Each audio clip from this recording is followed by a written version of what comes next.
오늘 우리가 읽은 이 본문의 앞전에 그 유명한 사건이 있었죠. 바로 오병이어 사건이었습니다. 이 오병이어 사건은 우리가 잘 아는 것처럼 사복음서에 모두 다 기록되어져 있습니다. 이런 놀라운 기적의 그런 역사였죠. 그만큼 그 오병이어라는 것이 중요한 의미를 가지고 있습니다.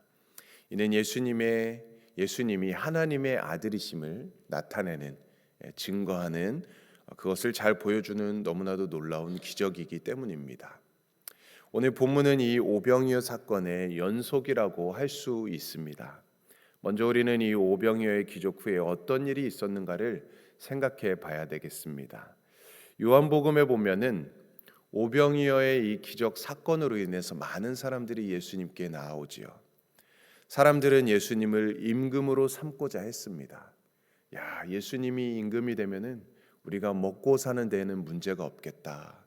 이렇게 떡을 떼어서 주고 나눠 주시니 또 병을 고쳐 주시니 정말 예수님이 임금이 되면 더할 나위 없겠다 생각을 했을 것입니다. 오늘도 마찬가지죠. 우리가 사람들이 정치인들에게 요구하는 최우선 과제가 무엇입니까? 이 경제적으로 먹고 사는 문제이지 않습니까? 그래서 예수님은 사람들을 피했습니다. 그런데 용케 사람들은 예수님을 찾아내는 것입니다. 사람들이 몰려오는 것이죠. 그래서 예수님은 무리들을 다시 가르치십니다. 육신의 떡으로 먹고 배부를 것이 아니라 하늘의 생명의 떡으로 내려온 예수님의 이 피와 살을 먹어야 영생할 수 있다라는 말씀을 전하지요. 근데 사람들은 그 말의 뜻을 정확히 이해하지 못합니다. 달라는 떡을 주시지 않고 이해하지 못할 소리를 하는 예수님을 떠나가는 사람들도 많이 있었지요. 예수님의 말씀을 잘 듣고 그분이 누구인지 알았더라면 그들은 떠나지 않았을 것입니다. 그러나 그들은 말씀에 무지했고 또 무관심했습니다. 그 무지함으로 생명의 구주이신 예수님을 직접 뵙고서도 그분을 알지 못했던 것입니다. 영생을 얻지 못하는 안타까운 일이 벌어지고 말았던 것이지요. 자, 이제 본문은 이 일 후에 일어난 이 사건으로 이 오병이어의 연장선상으로 일련의 사건이 벌어지게 됩니다.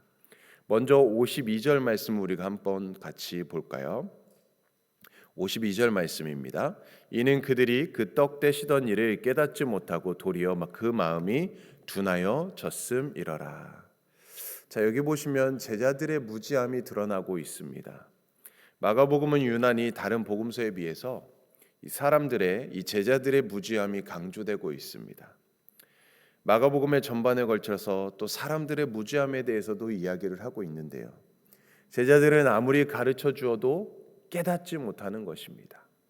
제자들뿐만 아니라 사람들의 무지도 계속해서 나타나는 것이죠. 그래서 예수님의 가족도 예수님을 그리스도로 알지 못하였고 고향 사람들도 마찬가지였습니다. 그래서 예수님을 배척하지 않았습니까? 세례 요한을 죽인 헤롯은 또한 예수님에 대한 소문을 듣고 아니 내가 죽인 세례 요한이 부활한 거 아니냐 이러고 있었습니다. 이처럼 마가복음은 사람들의 무지함에 대해서 이야기를 하고 있습니다. 자, 그래서 오늘 본문을 다시 한번 보시면 49절과 50절에 이렇게 기록되어져 있습니다. 제자들이 그가 바다 위로 걸어오심을 보고 유령인가 하여 소리를 지르니 그들이 다 예수를 보고 놀람이라. 이 예수께서 곧 그들에게 말씀하여 이르시되 안심하라 내니 두려워하지 말라 하시고. 자, 제자들은 호수에 걸어오시는 예수님을 보고 유령인가 하여 놀랍니다. 두려워합니다. 인간이 종교를 만든 가장 큰 이유는 무엇일까요? 두려움 때문이겠죠.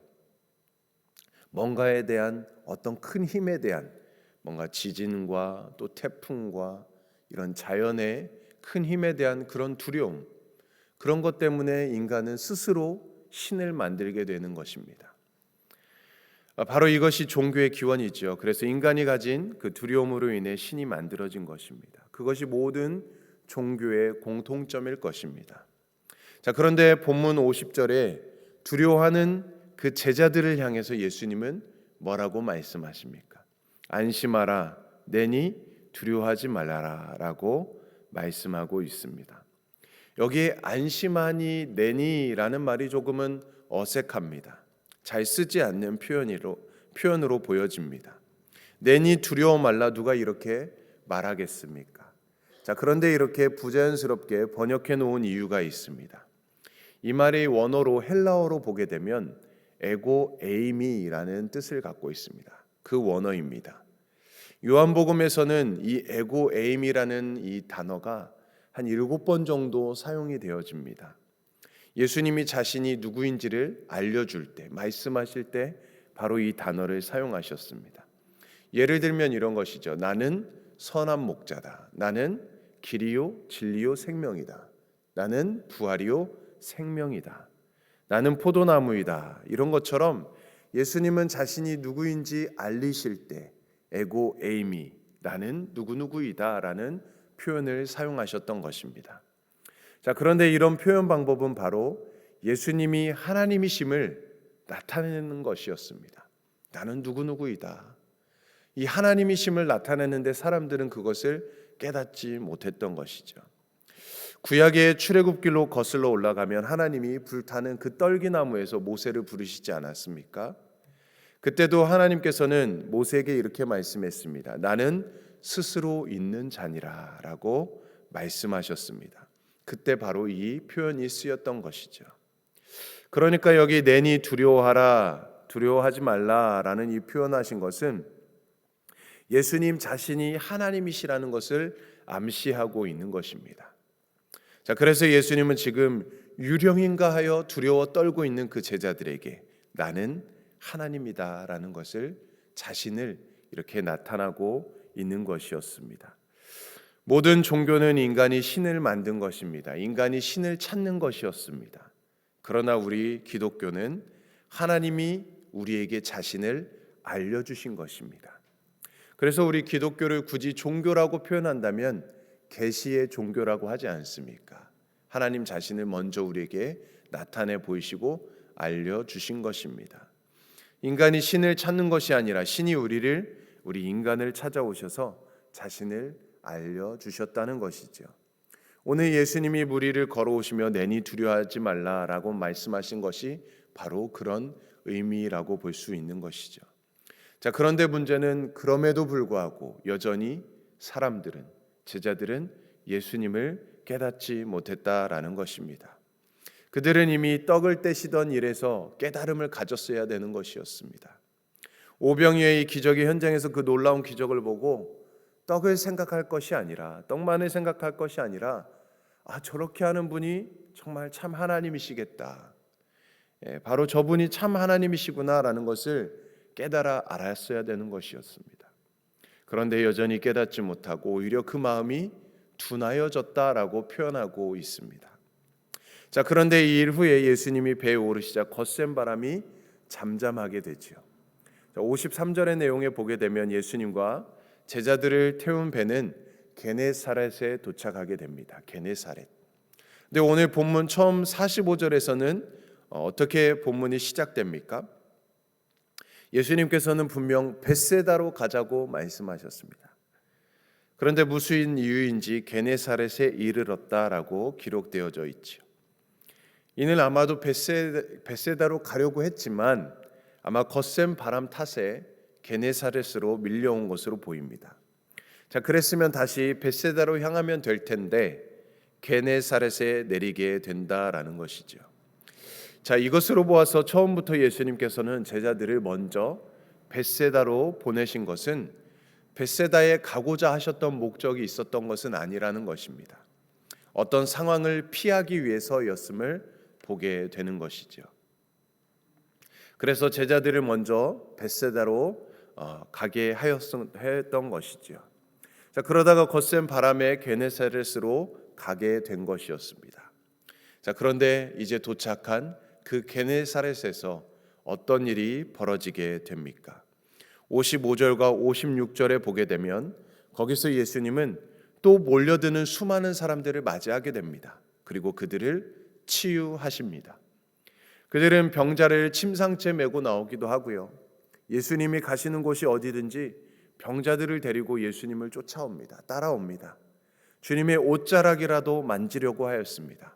그리고 그렇게 옷에 손만 대었어도 성함을 얻었다, 나음을 얻었다라고 말씀하고 있습니다. 놀라운 큰 치유의 역사가 그 현장 가운데서 벌어지고 있는 것이죠. 자, 그런데 여기서 우리가 눈여겨볼 말씀이 있습니다. 54절 말씀입니다. 같이 한번 읽어볼까요? 시작. 배에서 내리니 사람들이 곧 예수신 줄을 알고.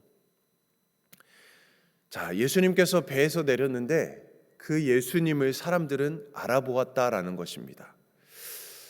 게네사렛에 갑작스럽게 가게 되었지만 그곳에서 예수님을 알아본 사람들이 있었습니다. 그들은 게네사렛에 온 지방을 다니며 예수님이 오셨음을 전파하게 되었고 많은 이들이 치유의 은총을 경험하게 되었습니다. 우리는 바로 이 이름이 알려지지 않은 이 사람들의 모습에 주목해 봐야 되지 않을까요? 그들은 예수님을 알아보았다라는 것입니다. 많은 사람들이 무지하였고 예수님을 알아보지 못하였지만 이 사람들은 예수님을 알아보았습니다. 그리고 주님이 오심을 전파하여서 많은 사람들로 하여금 병을 고침을, 병자를 나음을 얻게 되었다라는 것입니다. 이 병고침의 이 사건은 지금으로 이렇게 바라보게 되면은 구원의 사건이라고 바라볼 수 있는 것이죠. 나음을 얻었다라는 것은 구원의 은혜를 받았다라는 그 상징적인 모습을 보여주는 것입니다. 그러므로 오늘 이 본문의 일련의 사건들은 우리 신앙생활에 가장 중요한 사실을 말해주고 있습니다. 오병이의 현장에 있던 자들은 예수님을 세상의 임금으로 삼고자 하였습니다. 그러나 예수님은 그들을 피하십니다. 그들은 예수님을 올바로 알지 못하였던 것이었습니다. 그리고 그 과정 속에서 예수님은 물 위를 거니시고 또 바람을 잠잠케 하심으로 예수님이야말로 참 왕이시고 만유의 주이심을 보여주셨습니다. 그러나 제자들은 영적으로 무지하였고 역시 예수님이 누구신지 알지 못하였습니다. 그런데 게네사렛에 도착하자 예수님을 알아본 자들이 있었다라는 것입니다. 물론 그들도 예수님이 참 하나님의 아들이심을, 참 하나님이심을 안 것은 아니었을 것입니다. 그러나 그들의 모습은 오늘 우리에게 시사해 주는 바가 크지요. 그들은 예수님을 알아보고 예수님이 오셨음을 전하였다라는 것입니다. 그래서 많은 사람들이 치유를 받게 하였습니다. 그 은혜를 입게 하였습니다. 바로 이 모습이 참된 제자의 모습이지 않을까요? 진정으로 예수님이 누구인지 아는 사람들의 모습이라는 것입니다. 그러므로 만왕의 왕이신 예수님이 우리를 찾아오셔서 우리에게 자신이 누구이신지를 알려주셨습니다. 그런데도 세상은 그분을 알지 못하고 여전히 육신의 것만 찾으면서 살아간다라는 것입니다. 이런 세상 속에서 우리는 예수님을 믿고 예수님을 알게 되었습니다. 우리는 먼저 예수님을 믿게 된 자들입니다. 예수님은 우리를 찾아오셔서 우리에게 자신을 알려주신 것이죠. 이것이 얼마나 큰 은혜이겠습니까? 그러므로 오늘 우리는 예수님을 알아보고 그분이 오심을 전한 이 게네사렛 사람들처럼 이제 주님을 믿고 알게 된 이 은혜에 합당하게 이 땅에 참 구주로 오신 예수님을 전하고 또 증거하심으로 또 부활의 증인이 되심으로써 나를 통해 많은 사람들이 구원에 이르는 참 생명의 복된 그 역사가 저와 여러분들의 삶 가운데 가득 넘쳐나시기를 주님의 이름으로 간절히 축원드립니다. 아멘. 우리 함께 기도하겠습니다. 사랑의 하나님 아버지, 삶의 분주함 속에서도 주님을 만나는 소중한 영적 공간을 마련하는 지혜와 의지를 갖기를 소원합니다. 우리의 성공과 승리가 아니라 오히려 우리를 더욱 겸손케 하시는 그 말씀의 조명이 우리를 참된 즐거움이 되게 하여 주시옵소서.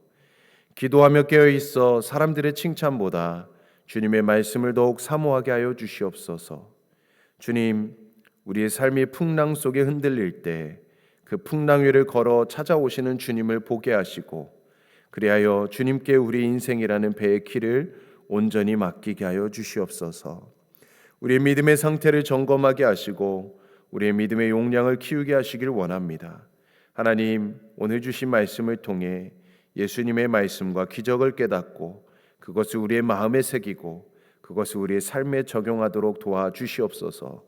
예수님의 신성과 권능과 사랑을 깊이 이해하고 그분을 온전히 믿고 따르도록 도와주시고 예수님의 의지와 뜻을 따르고 그분의 사랑과 은혜에 감사를 드리고 그분의 사명과 그분의 나라를 위하여 우리가 주님의 복음을 부활의 증인이 되는 삶을 살아갈 수 있도록 인도하여 주시옵소서.